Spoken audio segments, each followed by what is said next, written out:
Alden. Hi Alden, pa-picture po kami. Sorry. Are you ready, baby boy?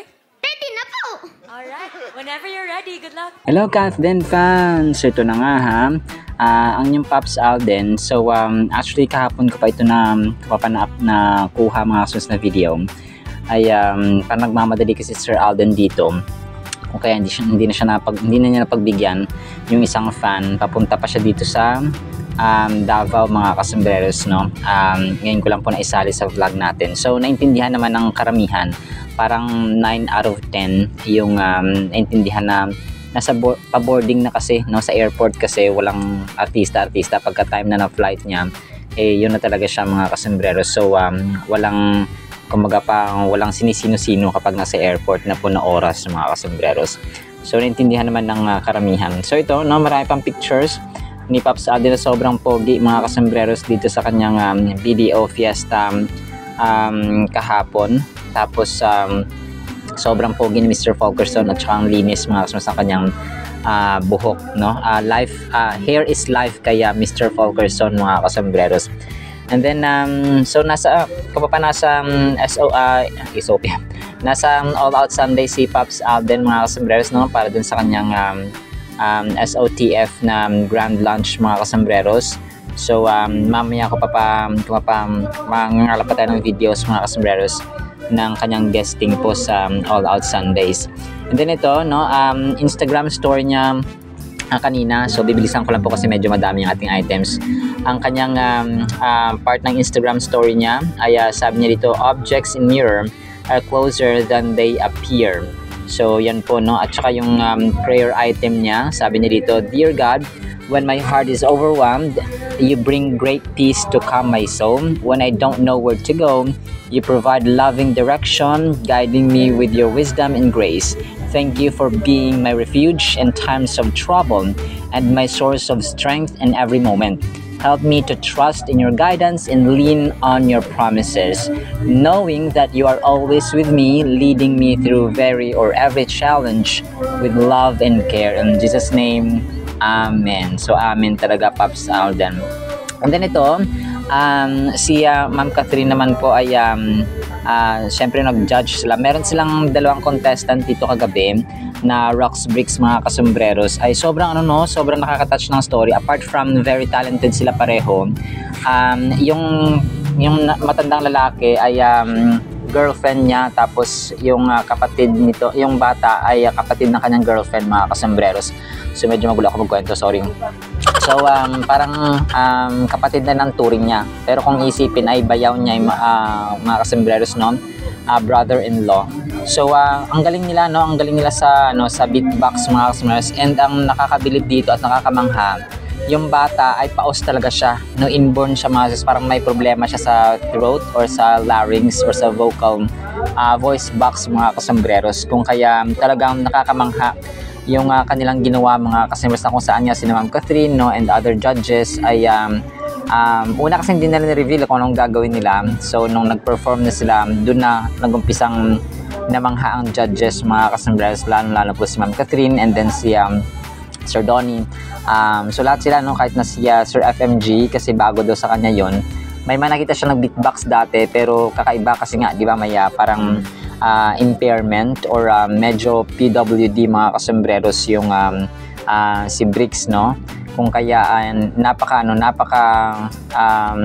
uplifting ng ginawa nila kasi nga si Sir Donnie din, si Ma'am Eugene.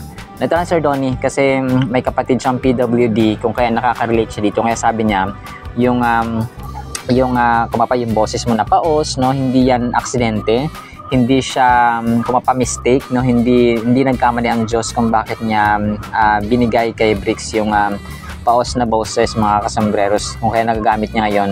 Kasi sobrang determinado si Bricks, no, yung batang ito mga kasombreros. Yung storya kasi si Rox, no, yung kanyang kuya ay balak sana mag-perform, no, sa international stage mga kasombreros para sa tatay niya na may stroke. Tapos medyo napaiyak nga siya, pero parang natigil siya, no, hindi siya natuloy. Since mapilit itong si Bricks mga kasimbata, ang ginawa niya, parang sinasabi niya parati na, oh kuya, may bago akong natutunan, o kuya, may bago akong pakinggan mo to. So, parang doon talaga yung passion niya mga kasus, and na-enjoy niya talaga. So, yung pinakamahalaga, yun ang pinakamahalaga na sabi rin na Ma'am Catherine, no, nakita nila na enjoy ang bata sa kanyang ginagawa sa pag-beatbox nga mga kasambreros. Kung kaya sila din ay todo suporta mga kasambreros, at saka kumapan humanga, no, kung kaya lahat sila ay napayes mga kasambreros. So, talagang maraming mga nag-audition actually kagabi, so hinimay-himay ko lang mga kasus para yung detalye ay malaman din po natin. So parang paunang glance or clue mga kasambreros ay parang yung SOTF na bagong project niya, no, ni Sir Alden with the Sandara Park ay parang kasama dito sina Thea Aslim. Ito parang clue lang, sina Glyza De Castro, Rojan Cruz, kasi diba sa sayawan talaga magaling si Rojan Cruz or Raver Cruz mga kasambreros. Tapos si Zeus Collins ba ito, no, if I'm not mistaken mga kasambreros. So pero makakonfirm natin yun mamaya kapag naglabasan na po yung video ng guesting ni Sir Alden sa All Out Sundays. Alright, sinahan po sa ating Catherine items sana po ay pangyan po natin ang Word of God. At para po sa ating Word of God ay sobrang ganda po nito. Ang title po natin, Mga Tunay na Anak, Romans 8:14. For as many as are led by the Spirit of God, these are sons of God. Sa Tagalog po, ang lahat ng pinapatnubayan ng Espiritu ng Diyos ay mga anak ng Diyos. Kung kaya, mga tunay na anak. So, ang verse na ito mga kasambreros ay nag-speak up, no, ng profound relationship na meron tayo sa Panginoon sa pamamagitan ng kanyang Holy Spirit. Kasi kapag iniintindi natin ito or we understand this, ang ibig sabihin po nito, yung mga ginagabayan or pinapatnubayan ng Espiritu ng Diyos mga kasambreros ay we must come to realize na hindi lamang ito yung pag-follow mo ng mga rules, ng mga guidelines, or ng mga batas ng Panginoon.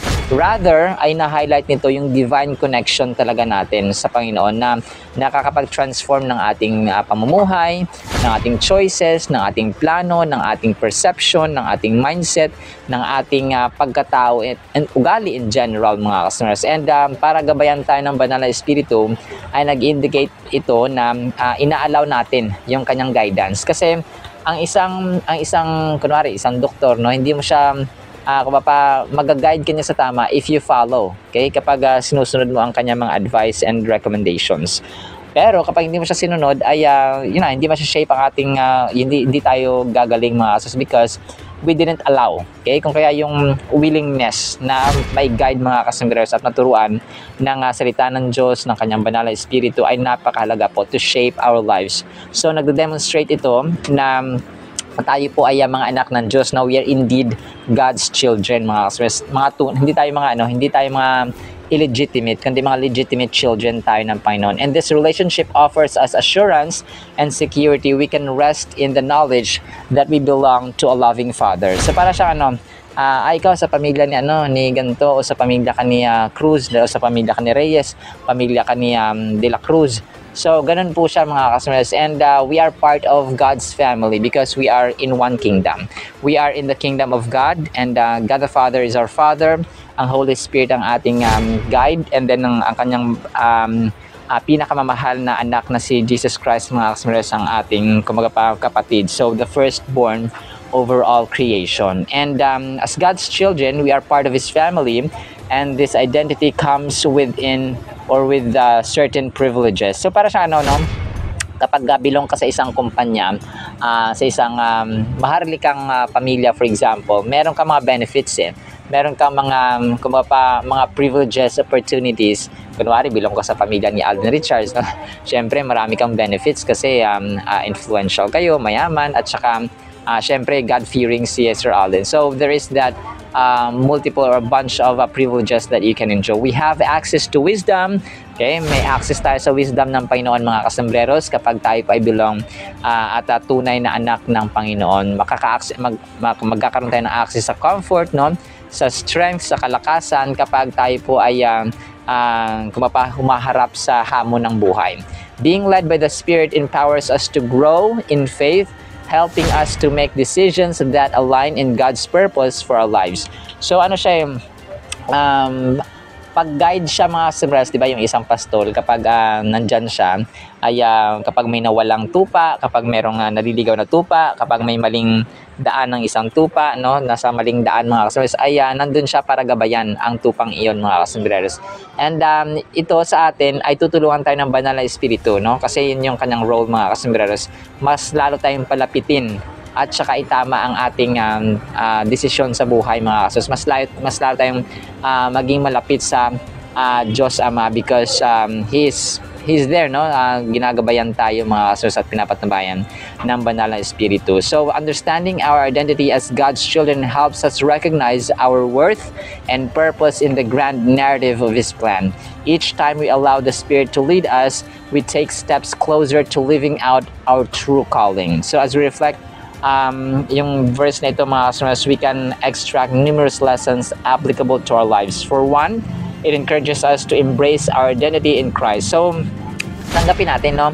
We are a child of the living God. So, bilang ama, we have benefits and we have roles mga kasombreros to do.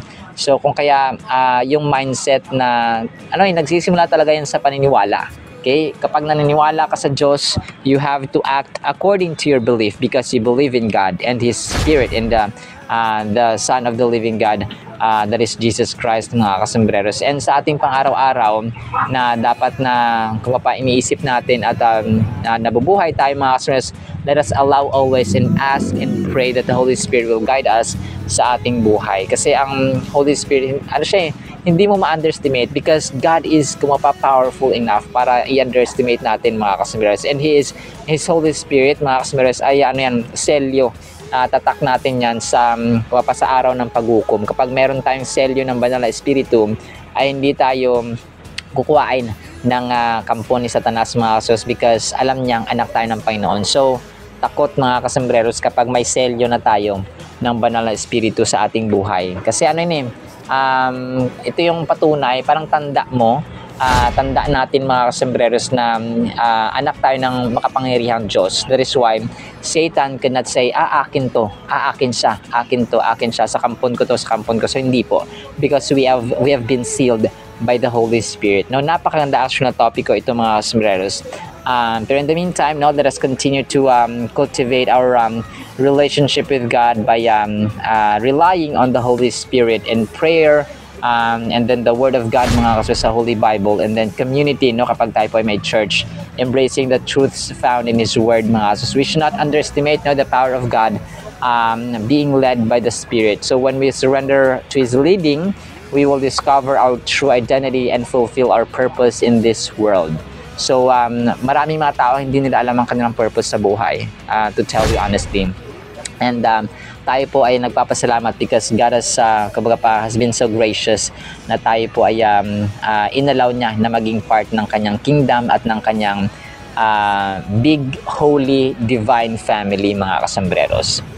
Alright, so lang po in the meantime nawa po ipagpalain po tayo ng pag-ibig, pananampalataya at pag-asa in the mighty, holy, sweet, magnificent, powerful name of the Lord Jesus Christ.